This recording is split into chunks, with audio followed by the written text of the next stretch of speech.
Alright, welcome to another video. We're going to dive right into it. Unscripted, I want to tell you how you can create your very own handstand program.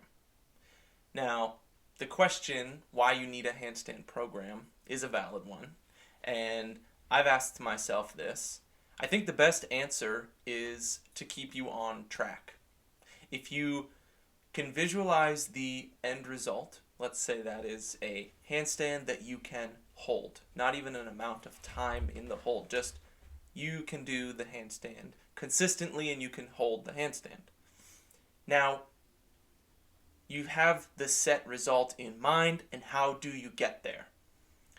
Well, no matter how long that journey takes, you're going to have to confront a lot of decisions, and you're going to have to take action.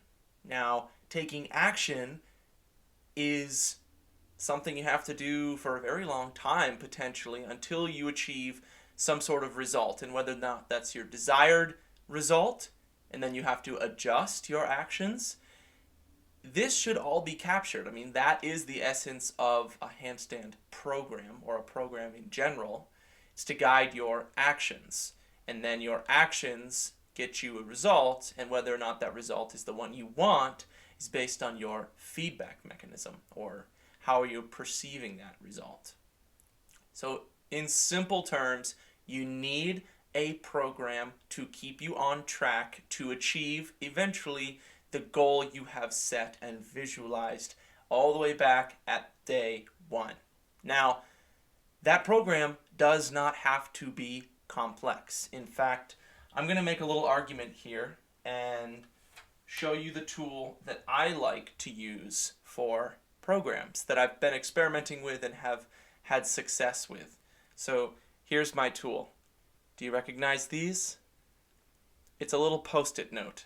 And the post-it note is useful because it is quite small. Okay, here it is next to my head. Very small. These are just regular size post-its, nothing fancy. I use them all the time. I put my program on here because I want to keep things simple. If my program is 25 items long, it includes 3 hours of warm-up, 3 hours of training, and 3 hours of cool-down, I'm going to last all of one day. I'm never going to do that again. Keeping it on a post-it note ensures that I don't have to think about a lot, that the decisions I make on a daily basis are next to none. I follow through, take action, show up, do the thing, move on for the rest of my day, and then do it again tomorrow. And I don't have to overthink the process, okay? So put your program on a post-it note. What actually goes into the program? What do you use? What are the variables in the program, right? What is the nitty-gritty work that has to be done? Well, here's what I do.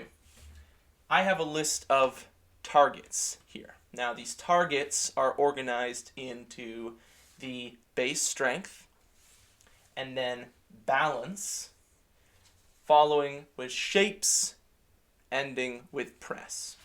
Now, the reason that I have separated these into those categories is because there are levels to your skill. Initially, you have to make sure you have enough strength to do a handstand. And then you want to just build the handstand, the consistent two-arm straight basic handstand. Following that, depending on where you want to go with your practice, you might just want to stop there. That's perfectly fine. But you might have in mind you want to do some shape training. Learn how to do straddle, tuck, combinations, movements, and all sorts of different shapes. Following that, you might decide you want to train presses, straight arm presses. And that's fantastic, but you also need set targets along the way. Now, the target is like a micro goal. It's a piece of your bigger goal. So a handstand is going to include everything in the base strength target list and everything in the balance target list. Where do you find these lists of targets? If you want, they're right in the Handstandology programs. But you can also make your own. You don't need me to tell you what your targets are. You just need to sit down, separate, think about, and create the targets that makes sense for you. If you have questions, I encourage you to ask a coach or get support somehow. And from there, you can then sequentially work towards your targets. So let's take an example, right? We'll skip base strength for now, and we'll go to balance.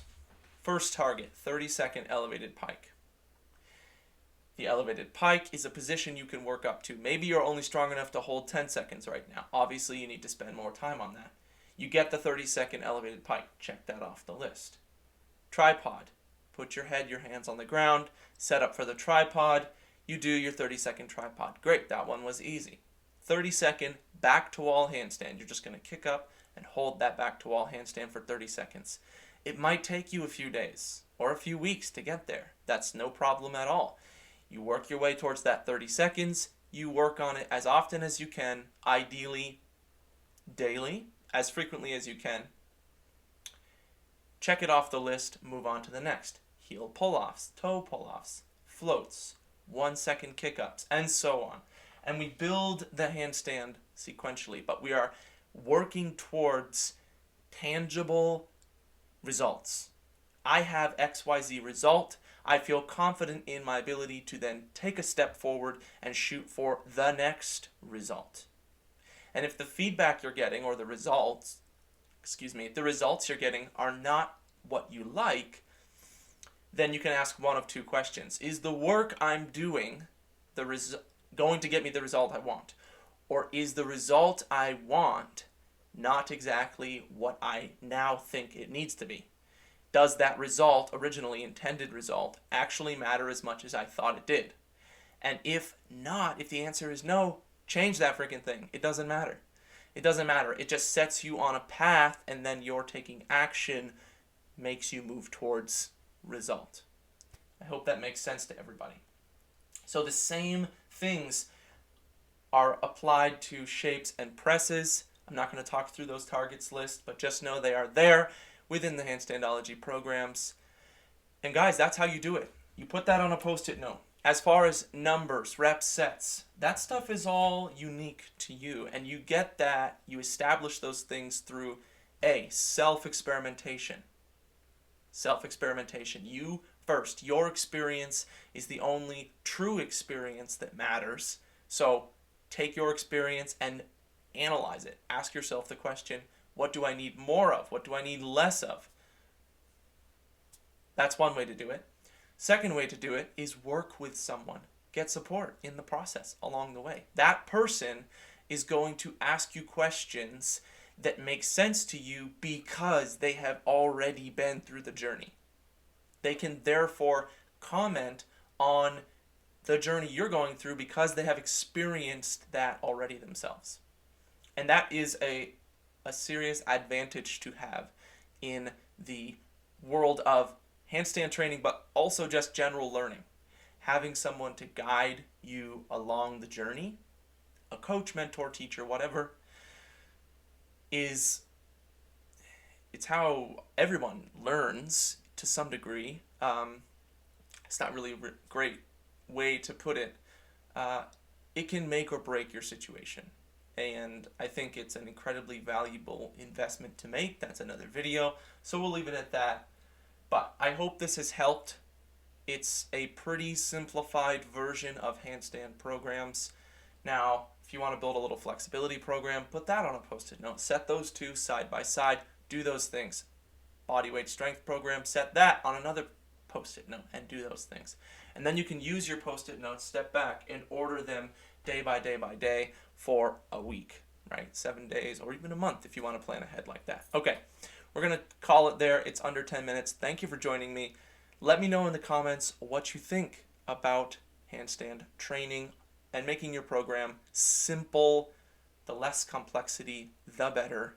And yeah, drop a like if you enjoyed, subscribe if you want. I'll see you in the next one.